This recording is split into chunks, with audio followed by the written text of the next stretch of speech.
নমস্কার। গল্পের পাঠশালায় সকলকে আরও একবার স্বাগত।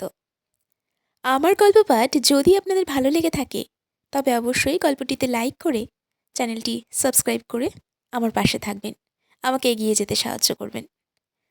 চলুন তাহলে শুরু করা যাক আজকের গল্প। আজ আপনারা শুনবেন আশাপূর্ণা দেবীর লেখা একটি ছোট গল্প। গল্পের নাম এক প্রেমিক পুরুষের ইতিবৃত্ত। প্রেমের গল্প শুনতে আমরা কেনা ভালোবাসি। চলুন তাহলে শুরু করা যাক। এন তার প্রেম করছে নন্তু, তার এই ৪২ বছরের জীবনে। জীবন ভরই নন্তু প্রেমে পড়ছে। ওর প্রেমের প্রথম ইতিহাস খুঁজতে গেলে চলে যেতে হবে ওর ৮ বছর বয়সে। হ্যাঁ, ঠিক ৮ বছর। তখন নন্তু প্রেমে পড়ল, মোক্ষমভাবেই পড়ে গেল। প্রেমপাত্রী তার সদ্য বিবাহিত মাস্তুতো বৌদি রাকা। নন্তু সেই নববধূর ঢলঢলে মুখ দেখে মোহিত হলো। কাজল পরা কালো চোখের চাউনি দেখে মুগ্ধ হলো।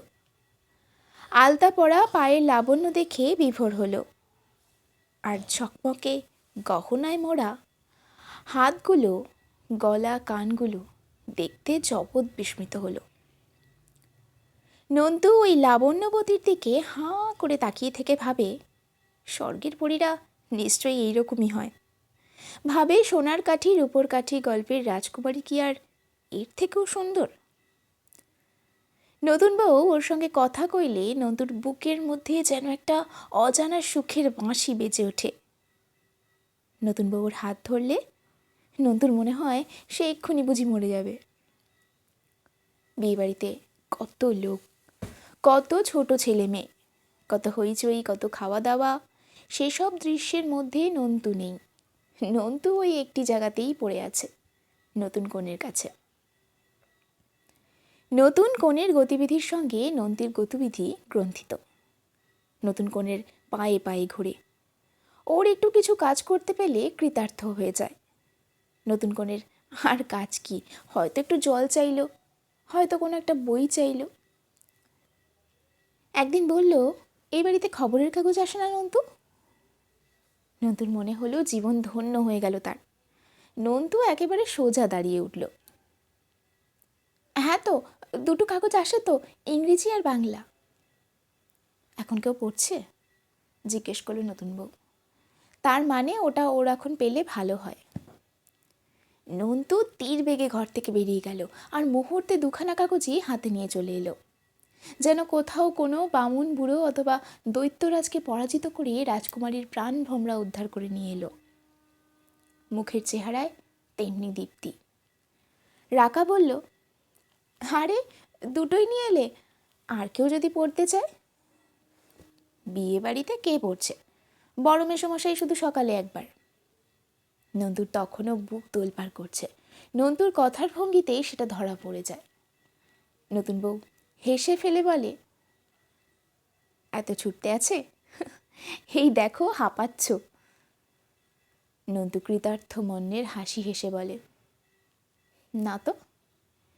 এ বিয়েতে নন্তুই হয়েছিল নির্ভর, কারণ ওর বয়সের যেসব ছেলে আছে এদিক ওদিক, নন্তু তাদের মধ্যে সবচেয়ে সুন্দর সুকান্তি।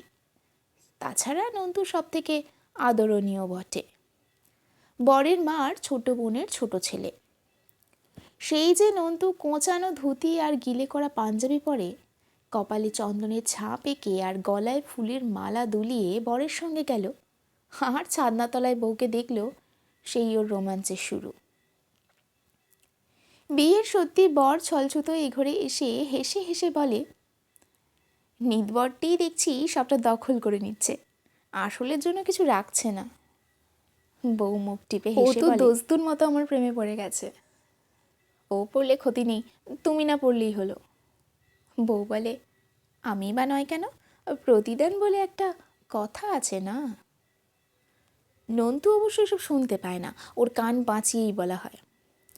আর রাসুদা ঘরে ঢুকলে তো নন্তু বেজার মুখে উঠে গিয়ে বারান্দায় দাঁড়িয়ে থাকে। রাসুদাকে আজকাল আর দু চক্ষে দেখতে পারে না নন্তু। তবু রাসুদা যখন ডাকে, কিরে নন্তু, চলে গেলি কেন?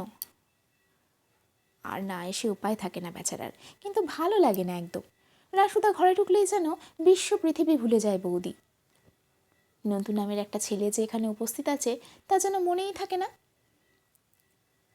তবু এই নিষ্ঠুরার সঙ্গেই নন্তুর কাছে প্রাণ। নন্তুর মা বলে, ভালো এক নেশায় পড়েছে ছেলে, খেতে ডাকলে আসে না গো, কাল থেকে ওই নতুন বউয়ের সঙ্গেই খেতে দিতে হবে দেখছি। বড়মাসি বলেন, তার যে একটা উচিত মতো কোণে জোগাড় করে ফেল, তোর বাড়িতেও একটা ঘটা লাগুক। হাসির রোল উঠল বাড়িতে, কিন্তু ও রোল বেশি দিন টিকল না। অবশ্য নন্তুরাও তো বেশি দিন থাকলো না।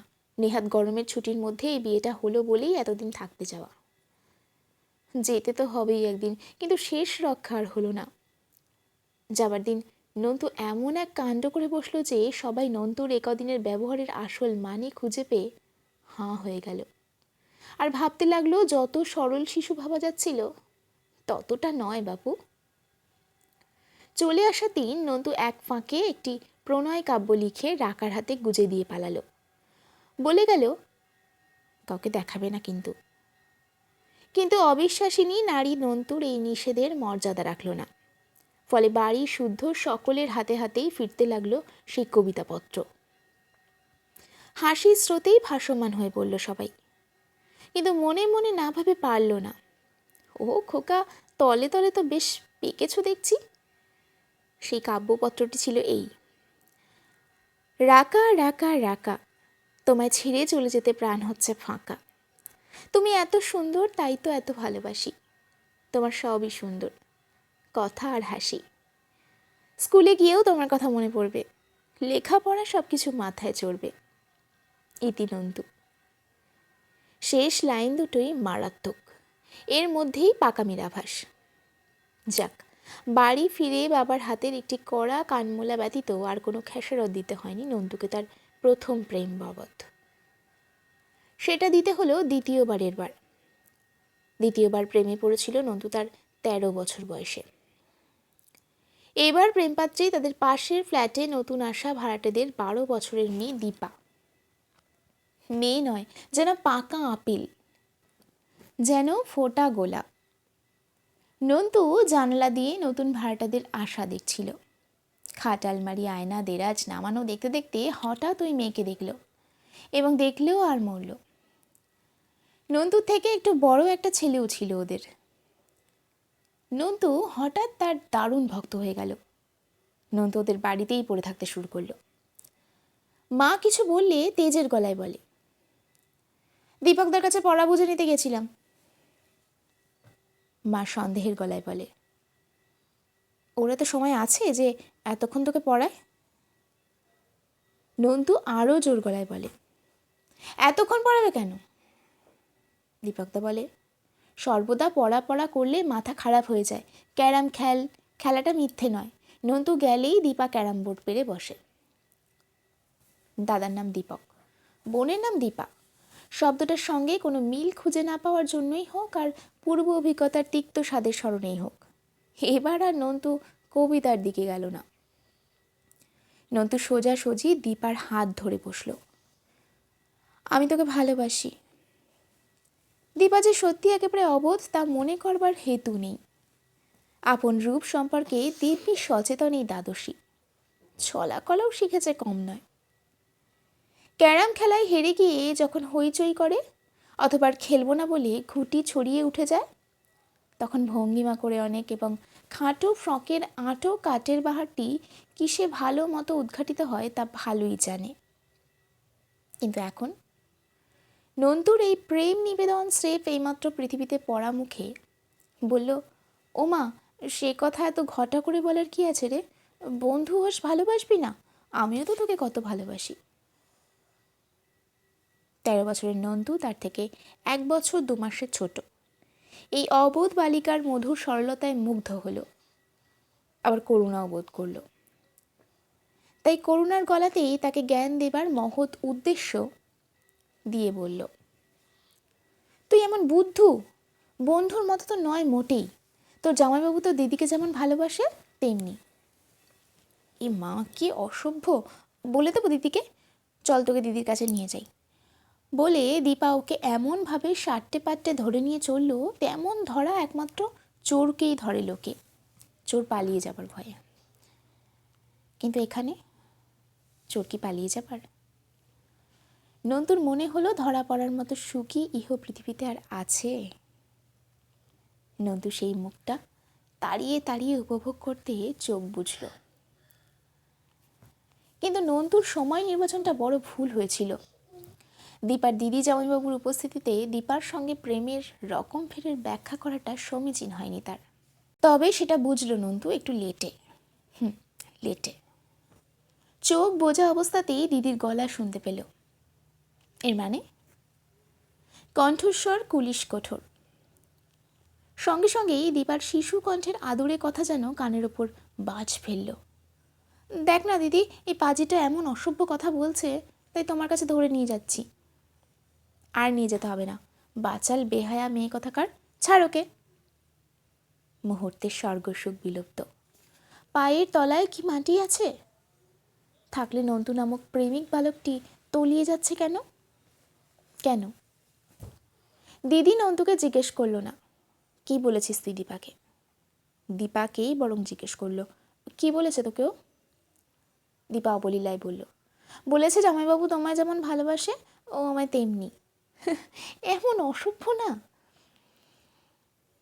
নন্তু তখনও লোকচরিত বিশ্লেষণ করতে শেখেনি, কিন্তু তখন নন্তুর মনের মধ্যে যে ঝড় বইছিল তা ভাষার ছাঁচে ফেললে এই দাঁড়ায়, উফ, মেয়ে মানুষ কি সর্বনেশের জাত! ফোটা গোলাপের মধ্যে এমন কাটা, পাকা আপেলের ভেতরটা এমন পচা। দিদির মুখ দিয়েই বা এসব কথা বেরোচ্ছে কি করে? নন্তু ভিজে বিড়াল? নন্তু ন্যাকা বদমাইশ, নাকি নন্তু বোকা বজ্জাত? নন্তু মনে মনে ঠিক করলো জীবনে আর এই মেয়ে মানুষ জাতটার কাউকে ভালোবাসা নয়।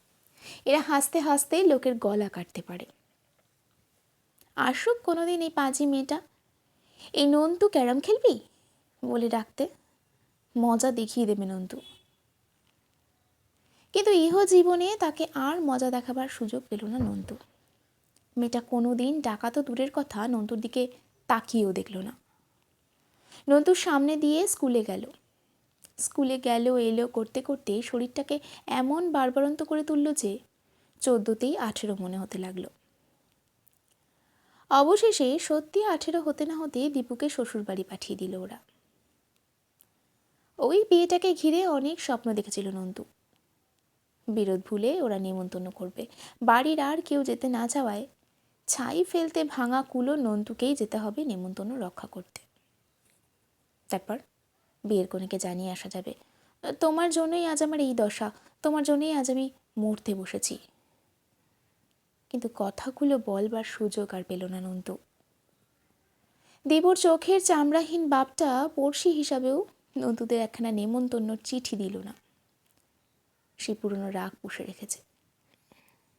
চিঠিটা বুক পকেটে না থাকলে কিসের বলে বলিয়ান হয়ে এরকম গোলমেলে জায়গায় যাওয়া যাবে? তবে ঢুকতে পেলেও এবং বলতে পেলেও সত্যি কথা তো আর বলা হতো না। সত্যি কি আর দীপুর দুর্ব্যবহারের বুক ভাঙা হয়ে নন্তু চুপ করে বসেছিল? নাকি 13 থেকে 19 এই 6টা বছর রমণীহীন পৃথিবীতে বাস করে এলো নন্তু। এই 6 বছরে কম করেও 3-6 18 বার প্রেমে পড়েছে নন্তু। অতএব 18 বার বুক ভাঙা মন নিয়ে ঘুরে ঘুরে আবার ভাঙা বুক জোড়া দেবার ওষুধ খুঁজে বেরিয়েছে। বুকের মধ্যে একখানা তাজা চকচকে প্রেম নেই, সর্বদা স্মরণ করার মতো একখানা মুখ নেই।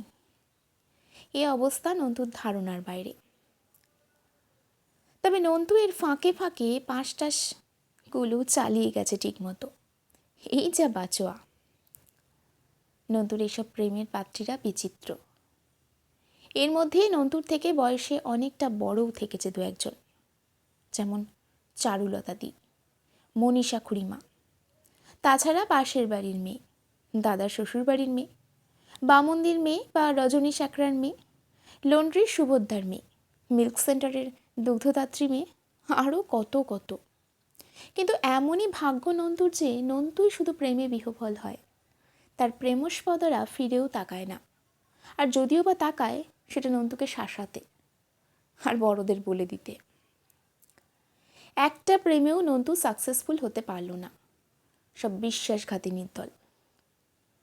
অথচ নন্তু সুন্দর সুকান্তি পুরুষ, দেখলেই তো ভালোবাসতে ইচ্ছে করবার কথা। তার সেই ইচ্ছে নন্তুর কলেজের মেয়েদের মধ্যে দেখা দিল। তাই নন্তুকে কলেজ শুদ্ধ মেয়ের প্রেমে পড়তে হলো, যাতেই নন্তুকে নিরপেক্ষ বলে ধরা যায়। নন্তুকে তাই কখনো বেলার সঙ্গে বেড়াতে যেতে দেখতে পাওয়া যায়, কখনো কণার সঙ্গে গঙ্গার ধারে ঘুরতে দেখা যায়, কখনো মঞ্জুরির সঙ্গে কফি হাউসে, কখনো হৈমন্তীর সঙ্গে দক্ষিণেশ্বরে। মোটের মাথায় প্রেম শূন্য অবস্থা একবারও থাকেনি নন্তুর জীবনে। কিন্তু এই প্রেমের জন্যে নন্তু তার জীবনে কি কম লাঞ্ছিত হয়েছে, কম তিরস্কৃত? কখনো নিজের গার্জেনদের কাছে, কখনো অপরপক্ষের গার্জেনদের কাছে, কখনো প্রেমপাত্রী নিজেই ঠিক করে সরে গেছে, যেমন কেতকী হালদার। একদিন নন্তুকে রাখি বোসের সঙ্গে চায়ের দোকানে বসে চা খেতে দেখেই ওর মাথায় রক্ত চড়ে উঠেছিল। ফটফট করে চায়ের দোকানে ঢুকে এসে নন্তুকে যাচ্ছে তাই করে বেরিয়ে পড়েছিল বাড়ির উল্টো মুখ। তারপর কেতকী কলেজ শুদ্ধ সবাইকে নন্তুর বিশ্বাসঘাতকতার কথা বলে বেরিয়েছে এবং নিজের রুমালও ভিজিয়েছে। স্বভাবতই এতে লোকের নন্তুর প্রতি সমবেদনার মনোভাব চলে যায়, বরং তার ওপর তীব্র একটা বিরুদ্ধভাব এসে যায়। কিন্তু চরম করল সেকেন্ড ইয়ারের ছেলেরা। সবাই মিলে নন্তুকে আচমকা ঘিরে ফেলে আচ্ছা করে ধোলাই দিল। বলল, চাঁদ, তুমি ভেবেছ কি চাঁদ মুখটি দেখিয়ে তুমি গাছেরও খাবে, তলারও করবে? তোমার প্রেম রোগ সারাচ্ছি জন্মের শোধ, দাঁড়াও। বাড়ি ফিরতে মা চমকে ওঠে, শিউরে বললেন, এ কি সর্বনাশ, এ কি চেহারা, কি হয়েছে তোর? নন্তু বলল, দারুণ পড়ে গিয়েছি। কোথায়, কিভাবে পড়লি? তখন আবার দারুণ একটা গল্প বানাতে হলো নন্তুকে। অতঃপরও ওষুধ এলো, মলম এলো, বেশ রাজকীয় সবাই নন্তুর যত্ন করল। কাজেই নন্তু আবার মনে মনে কানমোলা খাওয়াটা ভুলল। তবে এবার নন্তু একনিষ্ঠ হলো। নন্তুর বড় ভাইজিকে বাড়িতে পড়াবার জন্যে যে দিদিমণিটি বহাল হলেন, প্রথম দিনেই তার প্রতি অনুরক্ত হয়ে পড়ল নন্তু। সূত্রটা এই, তার পাড়াটা ভালো নয়, আর সন্ধেটা লোডশেডিংয়ের ছিল বলে ভদ্রমহিলা একটা টর্চ চেয়েছিলেন। নন্তু বেনির সঙ্গে মাথা দিল, টর্চটা ধরে একেবারে বাড়ি পর্যন্ত পৌঁছে দিয়ে এলো। ব্যাস, তদবধি রোজই দেখা যেতে লাগলো। দিদিমণি ঠিক ফেরার সময়ই নন্তু বাড়ি ফেরার পথে। অতএব নন্তুর সৌজন্যবোধ জাগরিত হয়ে ওঠে। নন্তু বলে, চলুন আপনাকে পৌঁছেই দিয়ে আসি। মহিলাটি অবশ্য আপত্তি করেন, আবার কেন কষ্ট করবেন বলেন, কিন্তু পৌঁছে দেবার পর বেশ অকৃতজ্ঞ ভাষণেই বলেন, যাই বলুন, এই রাস্তাটা রাত্রির দিকে একা আসতে ভয় ভয়ই করে। ভাগ্যিস আপনি। এই ভাগ্যিসের খেলাটা চলছিল বেশ। কিন্তু নন্তু চিরদিনই ধৈর্যের পরীক্ষায় ফেল। নন্তু বরাবর যা করে তাই করল। ওই খেলাটা তলিয়ে ভেবে জমিয়ে তোলার আগেই দুম করে একদিন রাস্তাতেই একখানা খোলাখুলি প্রেম নিবেদন করে বসল। আর আশ্চর্য, এতদিনের সৌজন্যময়ী ভদ্রমহিলা মুহূর্তে একেবারে ফনা তোলা ফণিনী হয়ে উঠে বলল, আপনি কি পাগল নাকি? ইস, আপনার ভদ্রতার মুখোশের তলায় এই ছিল? ছি! পরদিন এই নিয়ে চাপা গুঞ্জনে বাড়ি মুখরিত। দিদিমণি কাজ ছেড়ে দিতে চাইছেন, কারণ কারণ তার ছাত্রীর কাকা। নন্তুর বৌদি এমন দিদিমণিটি হাতছাড়ার আশঙ্কায় ঝাঁঝালো হলেন। লেখাপড়া তো শিখলে অনেক, জ্ঞান বুদ্ধির বালাই হলো না কেন? সুন্দরী মেয়ে দেখলেই আর চোখে কানে দেখতে পাবে না, এরও কবে যাবে তোমার? সুধা বিশ্বাসের সিঁথিতে যে সিঁদুর তাও চোখে পড়েনি। আর তো তোমায় ছাড়া গরু করে রাখা যায় না, এবার গোয়ালে পুড়তে হবে। অতএব তোড় জোর করে মহা সমারোহে গোয়ালজাত করা হলো নন্তুকে। বাড়ির ছোট ছেলে, সমারোহ ভালোই হলো। আনাজ কানাজ থেকে আত্মীয় স্বজন এসে ভিড় করল। তাদের মধ্যে সুন্দরী সুন্দরী মেয়েও ছিল অনেক, কিন্তু নন্তুর নবপরিণীতার কাছে সবাই নিষ্প্রভ। নন্তুর মা খোঁট ধরেছিলেন, ও আমার সুন্দর মুখ ভালোবাসে, সেটি এনে দিতে হবে। তা ভাগ্যক্রমে এসে গেল। না এসে যাবারও কারণ নেই, নন্তুর ভালো নাম নন্দিত কুমার। নন্তু ইতিহাসে এমএ, নন্তু দেখতে রূপবান, এবং নন্তু এখন একটা নামী কলেজের লেকচারার। তাছাড়া নন্তু বাড়ির ছোট ছেলে, এখনও মা বাপ বর্তমান, এবং 3 দাদাই কেষ্টবিষ্টু। সম্প্রতি নন্তুর মেজদা গাড়ি কিনেছেন, আর নন্তুর ঠাকুরদা এমন একখানি রাস্তার ওপর একখানি জাঁদরেল 3তলা বাড়ি হাঁকড়ে রেখে গেছেন যে আরও এক পুরুষের বংশধরদেরও কুলিয়ে যাবে। অতএব সুন্দরী সুগায়িকা সুপাত্রী জুটবে নন্তুর, এটা আশ্চর্যের নয়। সবাই নিঃশ্বাস ফেলে বাঁচল। এতদিনে নন্তু একটা বৈধ প্রেমপাত্রী পেল, আর নন্তুকে নিয়ে দিশেহারা হতে হবে না বাড়ির লোকের, পাড়ার লোকের, আত্মীয় স্বজনের, বন্ধু মহলেরও। এ যাবৎকাল তো সবাইকে হতে হয়েছে দিশেহারা, কাকের মুখ থেকে মাছের মতো, বেড়ালের মুখ থেকে দুধের মতো, সিঁড়ির মুখ থেকে হামা দেওয়া শিশুর মতো।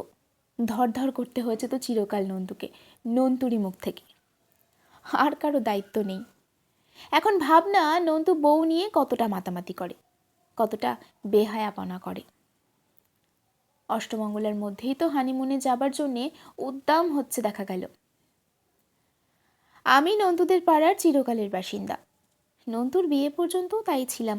কর্মচক্রে তারপরেই হঠাৎ দেশ ছাড়া হতে হলো।